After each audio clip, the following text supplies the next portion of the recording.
Approaching the vehicle, Mercedes-Benz iconic 1827 LL front and rear air suspension. Front grille operation to the left and to the right.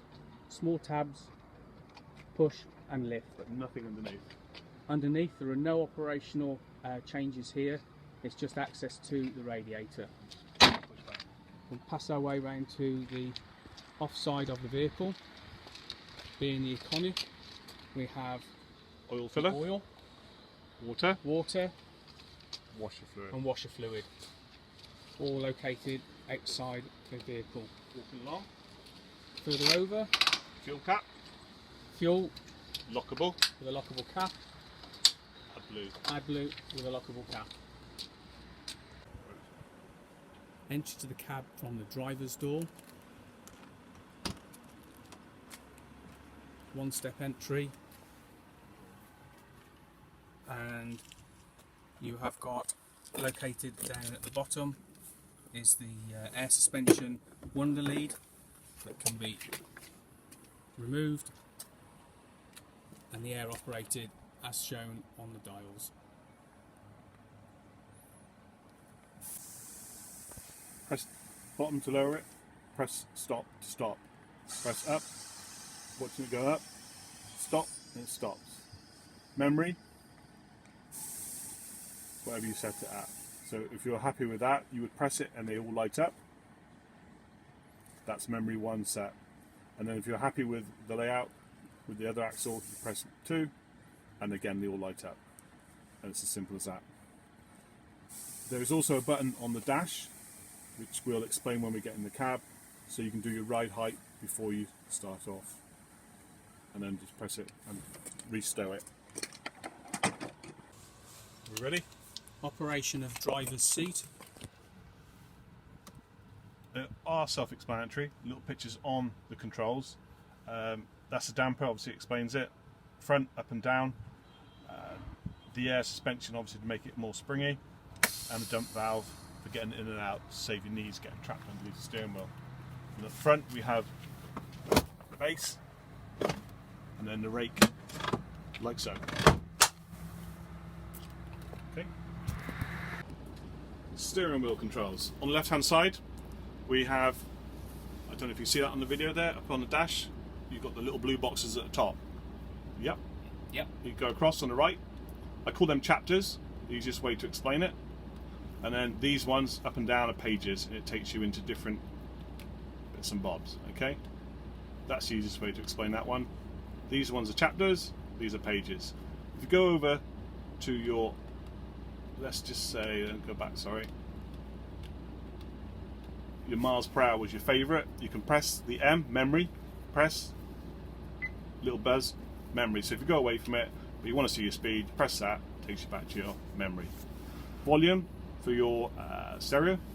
Moving across, this one's a little bit more complicated. You've got your cruise and your limiter. If you look on the dash, it says LIM, which is limiter. You press the cruise, takes it to cruise.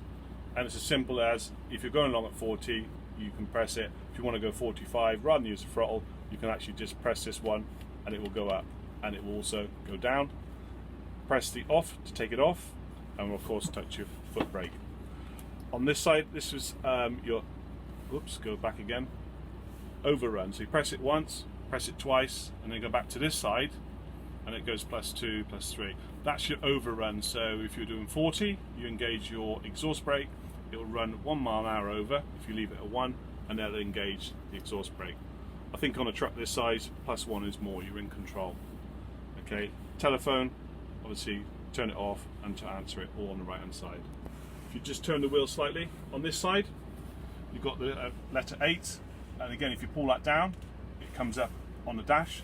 That's your engine brake, and you've got 2 stages. Again, you can use that, and if you're going along, it will slow the vehicle down. If you want a little bit more, you can actually just push that down, and it will change down a gear, and it will engage the exhaust brake a lot quicker. On this side, it's as simple as always touch the foot brake, put it into D. Again, it's selected 2 to drive away. Neutral, and then you've got your reverse. Okay, back to neutral. And on this end, you've got a button currently saying A underneath the N. If you press it again, goes A economy, so that restricts the vehicle to 52 miles per hour, and obviously gives you better fuel, and it'll do all the changes a lot slower. Okay, you can press it again, keep pressing, sorry, manual. So in manual, you're in charge for gear. Starting on the dash, all the buttons, these here as we marked are all for the body. Okay, so obviously that's for the bodybuilder to explain to yourselves. Moving along here, we've got hill hold. You press that. How it works is you basically come to a hill, you stop, take your foot off the foot brake, you'll hear a buzzer telling you that it's coming off, but obviously you can just pull away with the accelerator. You can leave that on all the time. It's a very good safety feature. Speed bumps, push that, push it again. So basically, if you come across speed bumps, just gives you that front clearance. I've already explained the ride height. So basically, if your air suspension is not right, it will tell you on the dash. You can press that.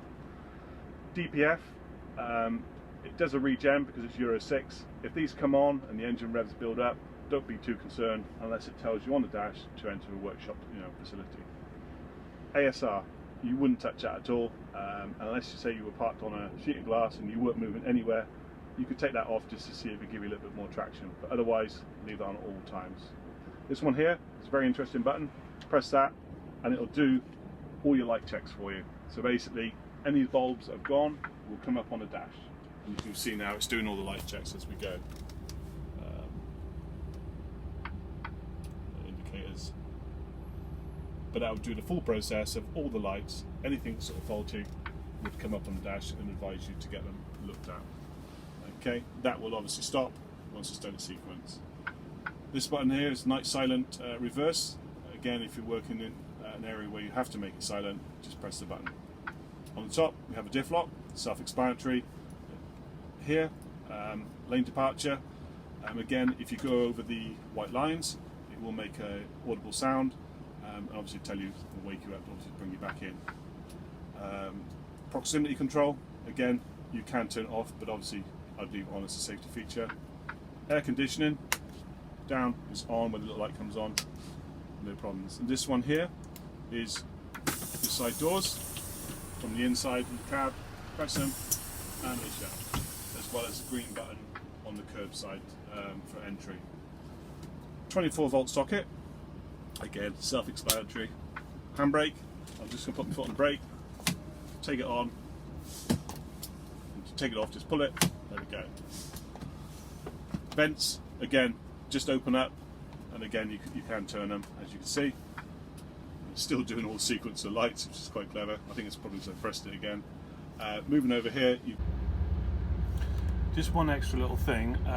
If you go, as I explained on chapters, right across to the right, okay, sorry, it comes up with the, if you scroll down and then scroll back to the little X and a tick, press OK, and you've got 3 items now. Rocking free, okay.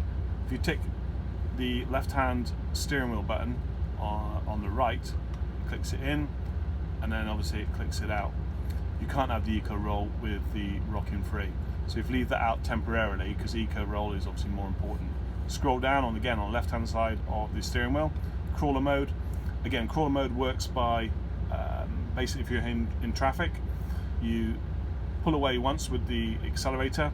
The next time you stop with the foot brake, you just take your foot off the foot brake and the truck will roll forward, stopping only on the foot brake, not using accelerator. It's a lot more gentle on the truck and the driver and everything else involved. The eco roll, click down again on the left hand side, and again on the right hand side click out on here.